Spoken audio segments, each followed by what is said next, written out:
멕시코 티juana에 사역 중인 박영환 선교사입니다.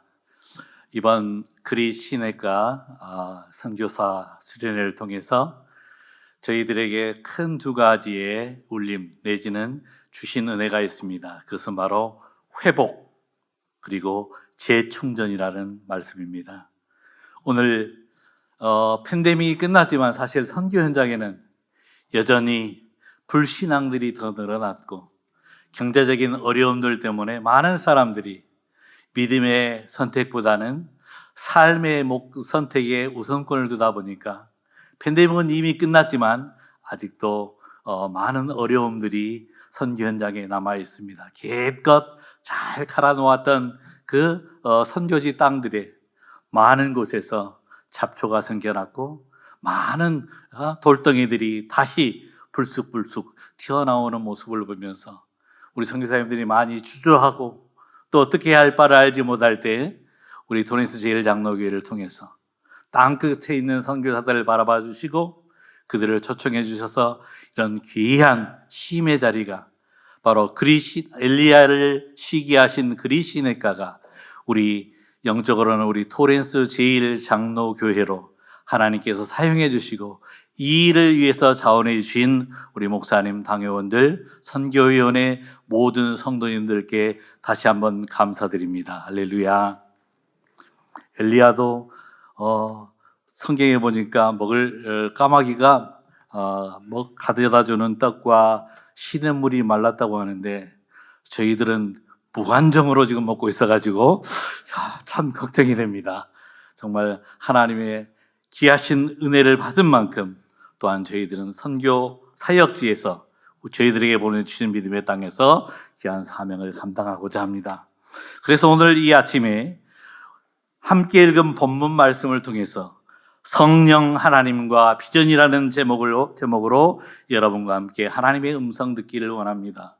우리가 예배 시간에 사도신경을 고백했죠. 전능하사 천지를 창조하신 하나님 아버지를 내가 믿사오며 하며 창조주 하나님에 대한 여러 가지 고백들을 했습니다. 그 다음에 예수님에 대한 고백은 동정녀 마리아의 탄생부터 시작해서 십자가의 달리심 그리고 부활과 다시 오심까지 참 길게 설명이 되어 있는데 성령에 대해서는 어떻게 설명하고 있죠? 성령을 믿사오며 그밖에 없어요. 그러다 보니까 우리는 선교에 대해서 잘 아는 것 같지만은 사실 주님께서 원하시는 선교, 말씀하시는 선교에 대해서 성령을 믿사오며 아멘. 땅끝까지 가라고 하셨는데 그게 선교지 아멘. 그런데 어떻게? 여기에 대해서 질문이 많이 있을 수도 있습니다. 그래서 오늘 본문은 부활하신 예수님께서 부활하신 후에 40일 동안 이 땅에 계시면서 승천하시기 전에 마지막으로 제자들에게 구약 성경이 몇 권이죠? 39권을 요약해서 말씀해 주시는 장면입니다. 요즘에 우리가 유튜브를 많이 보죠. 왜냐하면 여러 가지 긴 이야기를 유튜브에서 아주 짧게 요약해서 1분짤, 5분짤로 설명해 주기 때문에 그렇습니다. 저는 이 누가복음 24장 44절로 48절 말씀은 오늘을 사는 우리들, 유튜브의 짤을 좋아하는 우리들을 위해서 주님이 특별히 준비하신 말씀이 아닌가 생각됩니다. 44절 말씀에 가서 보니까 이렇게 기록되어 있습니다. 또 이르시되 내가 너희와 함께 있을 때에 너희에게 말한 바 곧 모세의 율법과 선지자의 글과 시편의 나를 가리켜 기록된 모든 것이 이루어져야 하리라 한 말이 이것이라 하시고 라고 기록합니다. 여기 보시면 곧 모세의 율법과 모세 오경에 나에 대한 이야기가 있다. 근데 이 모든 것이 모든 모세 오경에 있는 기록된 것이 다 이루어져야 한다. 그 다음에 두 번째 말씀하신 것이 선지자의 글과 그랬습니다.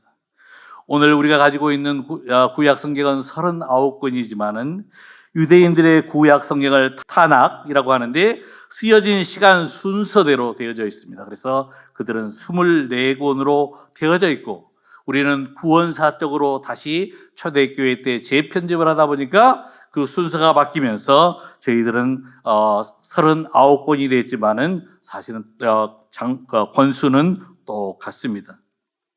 구약 성경 선지자의 글, 전선지서, 후선지서에 기록되어 있는 모든 것이 나에 대한 이야기가 다 이루어져야 하리라 한 것을 내가 너희들에게 이야기한다. 그리고 시편에도 뭐라고 말씀하셨습니까? 곧 시편의 나를 가리켜 기록된 모든 것이 이루어져야 하리라 한 말이 이것이라 하시고, 이 말의 의미는 즉 구약 성경 전체에 나를 가리켜 기록된 모든 것이 이루어져야 하리라 라고 말씀하시면서 오늘 예수님께서 공생의 기간 동안에 제자들에게 구약 성경에 자신에 의해서 기록된 오실 메시아에 대한 말씀을 그들에게 주셨는데, 오늘 본문은 부활하신 예수님께서 하늘로 승천하시기 전에 다시 한 번 더 구약 성경의 핵심 내용이 무엇인지 그것도 딱 2가지로 요약해서 제자들에게 쪽집게 가회를 지금 하고 계십니다. 39권을 여러분 한번 읽어보셨어요? 얼마나 걸리던가요, 시간이? 금식하면서 저는 읽어보니까 5일 걸리더라고요. 그런데 오늘 예수님께서는 딱 2가지로, 그 긴 39권의 성경을 2가지로 요약하고 있습니다. 우리들은 창세기 3장 15절에 보게 되면은 여자의 후손에 대한 하나님의 약속을 기억하고 있습니다. 원시복음이라고 하죠. 여자의 후손에 대한, 그런데 예수님은 더 구체적으로 제자들에게 오늘 지금 설명을 하고 계십니다. 46절 말씀에 보면 이렇게 되어 있죠. 또 이르시되 이같이 그리스도가 고난을 받고 제3일에 죽은 자 가운데서 살아날 것과 그랬습니다. 구약 성경을 요약했더니 첫 번째 주제가 무엇이냐? 바로 그리스도의 고난과 부활이다 라고 예수님께서 말씀해 주고 계셔요. 정말 쉽죠, 여러분? 창세기의 그 긴 50장까지를 탈탈 털고, 출애굽기의 40장을 탈탈 털어들고, 말라기까지 탈탈 털어서 딱 한마디로 요약했습니다. 뭐라고요? 그리스도의 고난과 부활에 대한 기록, 그 기록이 다 이루어져야 하리라 이렇게 말씀하셨고요. 오늘 2번째 말씀을 또 요약을 해주고 계십니다. 47절 말씀에 이렇게 기록했습니다. 또 그의 이름으로 죄 사함을 얻게 하는 회개가 예루살렘에서 시작하여 모든 족속에게 전파될 것이 기록되었으니, 저희는 예루살렘이라는 단어를 생각할 때마다 사도행전 1장 8절이 생각나는데, 사실은 예수님께서 제자들에게 구약 성경을 요약하면은 2번째 주제가 무엇인 줄 아느냐라고 제자들에게 말씀했습니다. 그것은 죄 사함을 받게 하는 회개가 예루살렘에서 시작하여 모든 족속에게 전파될 것이 기록되어졌다. 구약 성경의 2번째 주제, 정확하게 세계 선교라는 4단어로 요약해 주고 있습니다. 사랑하시는 여러분, 간단하지요? 목사님의 구약 성경 읽으셨습니까? 예. 내용이 뭐던가요? 2가지만 이야기하시면 됩니다. 그분이 제일 잘 읽으실 거예요. 성경을 가장 정확하게 하시는 예수님께서 구약 성경 전체를 요약하실 때에 그 중심 주제가 2가지인데, 하나는 그리스도의 고난과 부활이요, 또 하나는 세계 선교다라고 말씀하고 있습니다. 그런데 구약 성경의 첫 번째 주제인 그리스도의 오심과 고난과 부활은 이미 예수님을 통해 완성되고 성취된 일입니다. 예수님을 통해서 이미 완성된 일입니다. 그러나 구약 성경의 2번째 주제인 또 그의 이름으로 제사함을 받게 하는 회개가 예루살렘에서 시작하여 모든 족속에게 전파될 것은 오순절 성령께서 오심으로 시작은 되었지만은 모든 족속에게 전파될 것은 아직 미완성으로 남아있는 진행의 일이라는 사실입니다. 그러나 이 세계 선교도 마침내 이루어질 것입니다. 왜냐하면 삼위일체 하나님께서 함께 일하고 계시기 때문입니다. 믿습니까? 그러기에 사도행전은 우리들에게 이 사실을 점점 알아듣기 쉽고 이해하기 쉽도록 보여주고 있습니다. 사도행전 1장은 구약의 두 번째 주제인 세계의 선교의 완성, 모든 족속이 구원받는 세계의 선교의 마무리를 향한 하나님의 전략을 자세하게 설명하고 있습니다. 많은 사람은 이 시대를 가지켜서 우리는 지금 마지막 시대에 살고 있습니다 라고 이야기하고 있습니다. 왜 그런 줄 아십니까? 이상기후 때문에요? 아닙니다. 성경에서 그 마지막 날에 내가 나의 영으로 모든 육체에게 부어주시겠다고 하셨잖아요. 마지막 날에 성령이 오신 그때가 바로 마지막 날의 시작이라는 사실입니다. 그렇기 때문에 저와 여러분은 어떠한 환경이 바뀌기 때문에 마지막이 아니라 오늘 그 성령 하나님께서 이 땅에 오셔서 저희들을 통해서 하나님이 계획하신 세계 선교의 마지막 마무리를 향해서 저와 여러분을 부르셨고 지금도 일하고 계신다는 사실입니다. 그래서 사도행전 1장 4절에 보니 사도와 같이 모이사 저희에게 분부하여 가라사대 예루살렘을 떠나지 말고 내게 들은 바 아버지의 약속하신 것을 기다려라. 5절에 보니 요한은 물로 세례를 불었으나 너희는 몇 날이 못되어 성령으로 세례를 받으리라 하셨느니라 했습니다. 여러분, 오순절에 성령 하나님이 오셨습니다. 왜 오셨을까요? 그 이유를, 성령 하나님이 오신 이유를 사도행전 1장 8절은 이렇게 설명합니다. 오직 성령이 너희에게 임하시면 너희가 권능을 받고 예루살렘과 온 유대와 사마리아와 땅끝까지 이르러 내 증인이 되리라 하시니라. 성령이 오시는 것은 선교하라고 오시는 그것은 두 번째 이야기입니다. 성령이 오시는 것은 바로 마지막 날의 시작을 우리들에게 알려주시는 하나님의 하늘의 종소리와 같은 것입니다. 이제 마지막 날의 시작이다. 왜 오순절에 성령이 오셨습니까? 오직 성령이 너희에게 임하시면 너희가 권능을 받고 그랬습니다.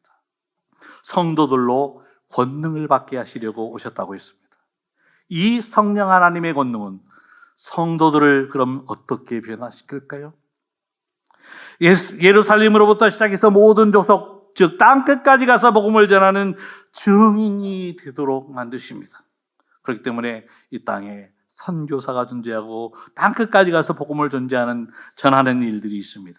즉 성령 하나님께서는 성도들이 권능을 받게 하셔서 그 성도들을 통해서 땅끝까지 복음이 선포되도록 도우셔서 하나님의 마지막 세계 선교 계획을 완성시킬 하나님이시기 때문에 그렇습니다. 그러므로 성령 하나님은 하나님께서 계획하신 세계 선교의 마무리를 위해 그리스도의 복음을 가지고 땅끝까지 나아가는 증인으로 살아가도록 성도를 부르시고 성도를 모으시고 그리고 성도를 인도하시는 하나님이십니다. 그러기에 우리 모두가 이 성령 하나님이 우리에게 임하시게 될 때에 권능을 받게 된다라고 성경은 기록하고 있죠. 권능을 헬라어로는 두나미스라고 말합니다. 어떤 분들은 이 두나미스를 해석하기를 능력, 강력한 폭발적인 힘, 무엇이든지 할 수 있는 능력이라고 해석을 합니다. 왜냐하면 베드로를 보았더니 그 겁에 질렸던 베드로가 나가서 담대히 말씀을 전하는 거 볼 때 아마도 권능은 이런 것일 것이다 라고 했습니다. 그러나 여러분은 신학교를 졸업하지도 않으셨고 어떤 분들은 하셨겠지만 우리 모두는 그저 예수님 말씀대로 순종하는 평신도들입니다. 하나님 앞에 목사와 평신도의 어떠한 격이 있는 것이 아니라 정말 우리는 순수하게 예수님의 말씀을 읽고 있는데 권능이 우리에게 임하시면 우리에게는 어떤 일이 일어날까? 이것을 한번 여러분 생각해 보신 적이 있습니까? 권능은 선교사님들이나 받는 것, 권능은 어떠한 특별한 사람들이나 받는 것, 이렇게 여러분은 생각하고 계시지 않습니까? 사실 두나미스라고 해석되는 이 권능은 그 권능의 근본 의미는 사람의 몸과 정신을 통째로 변화시키고 재생산하는 내적인 은혜가 바로 이 디나미스입니다. 그렇기 때문에 내 자신에게 먼저 변화가 일어나게 되는 것입니다. 권능이 임하면 내 자신에게 변화가 일어납니다. 바로 성령 하나님의 부르심, 소명, 콜링을 깨닫게 되는 것입니다. 이 부르심은 내 삶의 궁극적인 목표를, 내 인생의 궁극적인 목표를 현재 내가 살고 있는 현재의 세상이 아닌 이 세상 너머에 설정하도록 내 인생의 눈높이와 삶의 표대를 변화시키도록 만듭니다. 권능이 임하시면 그저 이 땅에서 행복하게 사는 것으로 만족했던 내 마음에 저 천국이 보이도록 나의 눈을 들게 하신다는 사실입니다. 저 하늘 보좌에 앉아 계시는 주님께서 두 팔 벌리고 나를 향해서 손짓하고 계시는 그 은혜가, 그 믿음이 우리 안에 생기게 된다는 사실이죠. 성령 하나님께서 우리에게 오시면은 내 삶의 궁극적인 목표를 현재 세상이 아닌 이 세상 너머에 설정하게 만듭니다. 내 인생의 눈높이와 삶의 표대가 변경이 됩니다. 이 일은 성령 하나님께서 오셔서 권능을 받은 성도들에게 시작되는 일이라고 성경은 우리들에게 증거하고 있습니다. 그 증거가 어디 있죠? 사도행전 2장에 있습니다. 다 같이 사도행전 2장 44절로 47절 말씀을 우리 함께 합독하도록 하겠습니다. 시작. 믿는 사람이 다 함께 있어 모든 물건을 서로 통용하고 또 재산과 소유를 팔아 각 사람의 필요를 따라 나눠주고 날마다 마음을 같이하여 성전에 모이기를 힘쓰고 집에서 떡을 떼며 기쁨과 순전한 마음으로 음식을 먹고 하나님을 찬미하며 또 온 백성에게 칭송을 받으니 주께서 구원받은 사람을 날마다 더하게 하시니라. 할렐루야. 초대교회 성도들의 삶의 환경도 넉넉하지는 않았습니다. 그럼에도 불구하고 그들은 믿음의 공동체가 되었습니다. 내 것을 내 것이라 하지 않았습니다. 자기의 재산을 팔아서 사도들 앞에 두고 하나님이 원하시는 뜻에 사용해달라고 그들은 내어놨던 것입니다. 그뿐만 아닙니까? 바로 그들은 먹든지 마시든지 무슨 일을 하든지 기쁨과 순전한 마음으로 하였고 하나님을 찬미하는 일과 그리고 예수를 주라 증거하는 일에 그들의 삶을 드렸던 것입니다. 오늘 믿음의 공동체로 이 초대교회가 변화될 수 있었던 이유가 무엇일까요? 바로 이들의 인생의 눈높이와 삶의 표대가 변경되었기 때문입니다. 우리는 쫓겨다니는 자요, 우리는 핍박받는 자요, 뭔가 하나 좀 움켜질 때에 안전하다고 생각할 수 있는 그런 환경 속에 살아갔지만, 그러나 그들의 안목이 현재의 세상이 아닌 저 천국까지 변하게 될 때 그들은 내 오른손에 쥐고 있던 떡덩어리, 내 왼속에 쥐고 있던 또르띠자를 내어놨다는 사실이죠. 사랑하시는 여러분, 삶의 궁극적인 목표가 현재의 세상이 아닌 이 세상 너머에 설정하도록 이들의 인생의 눈높이와 삶의 표대가 변경되었습니다. 창세기 12장에 보더라도 하나님께서 아브라함을 부르시고 세계 선교를 시작했습니다. 너를 통해 천하 모든 족속이 복을 받으리라 말씀하시면서 너는 본토 친척 아비 집을 떠나 내가 내게 지시한 땅으로 가라. 아브라함이 순종해서 갔습니다. 그런데 가다 보니까 자꾸 의심이 생기지. 여전히 나에게는 아들이 없는데, 여전히 나에게는 상속자가 없는데 자꾸 가라고 해서 내가 가도 될까? 이 아브라함이 하나님의 말씀에 조금이라도 고민하면 하나님께서 하신 일이 있습니다. 바로 아브라함의 삶의 궁극적인 목표가 현재의 세상이 아닌 이 세상 너머에 설정하도록 아브라함의 인생의 눈높이와 삶의 표대를 지도하셨습니다. 아브라함아, 고개를 들어 저 하늘의 뭇별들을 한번 세어보아라.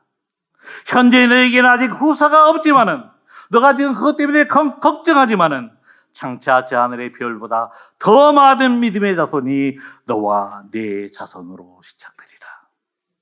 이것이 바로 우리 목사님을 통해서 매주마다 이 강단에서 들려주시는 하나님의 음성인 줄 여러분 믿으시기를 바랍니다. 오늘 이 자리에는 아시아, 중동, 아프리카, 중미에서 사역하시는 선교사님들이 함께 지금 예배에 참석하고 계십니다. 여러분 궁금하지 않으셨어요? 아니 뭐 하려고 그 먼 곳까지 선교사로 가셨을까? 유럽도 있는데 그 먼지 펄펄 나는 아프리카 그 떼약볕으로 가셨을까? 아마 유대인들은 그렇게 생각할지 모릅니다. 아마 조상에 죄가 있나? 아니면 자기의 죄 때문일까? 여러분 그 이유는 딱 한 가지 있죠. 성령 하나님께서 임하셔서 권능을 입혀주시니 내 인생의 궁극적인 목표가 과거에는 이 땅 가운데 살면서 복음을 전하거나 큰 교회를 목회하거나 내지는 하나님의 사람으로 살기를 원했는데 내 삶의 궁극적인 목표가 현재 세상이 아닌 이 세상 넘어 우리 주님이 계신 천국에 설정하고 보니 인생의 눈높이 삶의 푯대가 나를 저 아프리카까지 인도하셨던 것입니다.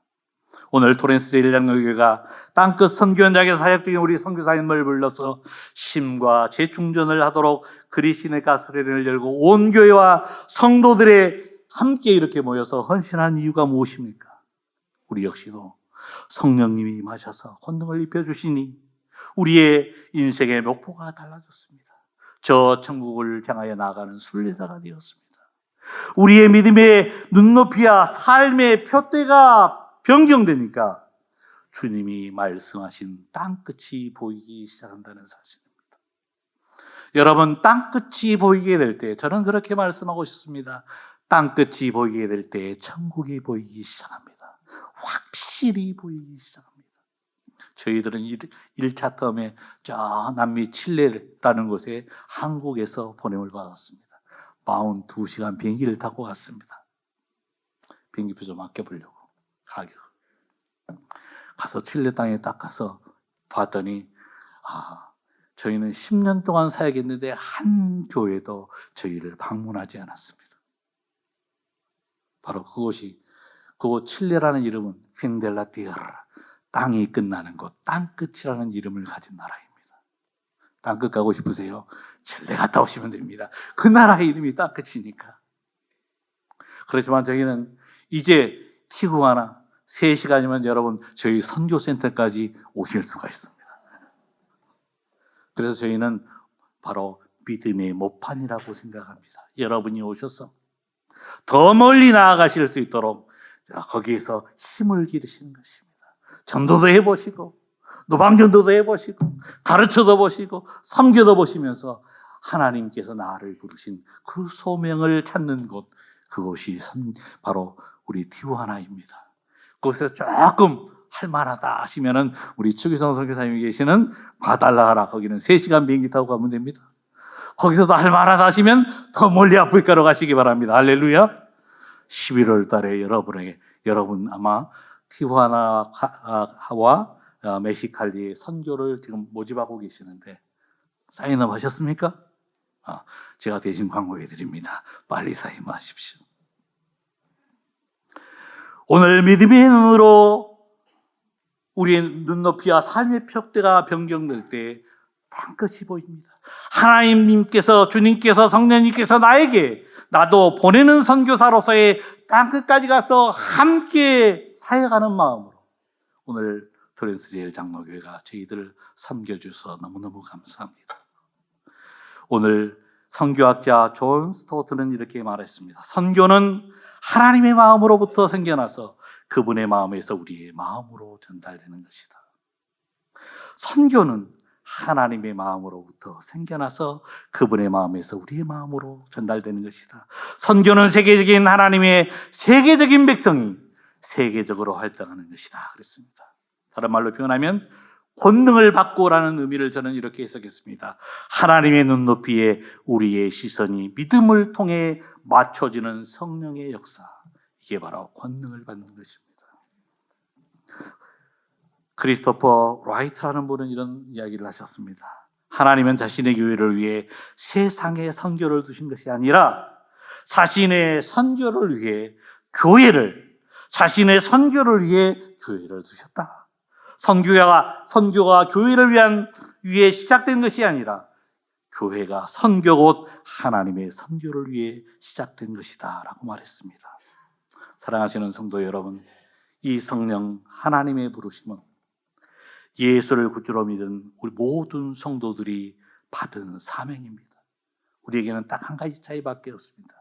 어떤 사람은 땅끝까지 나가서 선교하는 사람, 어떤 사람은 땅끝은 가지 않지만 땅끝에 간 심정으로 오늘 나의 삶의 현장에서 땅끝에 가 계시는 그 선교사님을 위해 기도하고 후원하고 섬기고 교제하고 기도하는 일에 내 자신을 드리는 삶을 살게 됩니다. 말씀을 마무리하겠습니다. 이 아침에 여러분, 오늘 하나님의 음성을 들으면서 여러분에게는 어떤 생각이 드십니까? 나는 선교와 관계없는 사람이 아니라 성령이 임하심으로 하나님께서 이 땅을 회복하실 마지막 출발자, 그 사람들 가운데 바로 저와 여러분을 불러주셨고 오늘 그 믿음의 길을 달려가게 하고 있습니다. 바라기는 우리 모두가 다 하나님의 음성에 순종해서 이제 성령이 내게 임하셨으니 내게 권능을 주셔서 내 인생의 목표를 저 천국을 향하여 다시 오실 주님을 향하여 변하도록 나를 인도하여 주셨으니 이제 주님 내게 맡겨주신 믿음의 길, 세계 선교하는 일에 가든지 보내는 일에 하나님 충성하겠습니다. 이 결단이 저와 여러분 가운데 있기를 주의 이름으로 축원합니다. 우리 이 시간 머리 숙여서 하나님 앞에 기도합니다.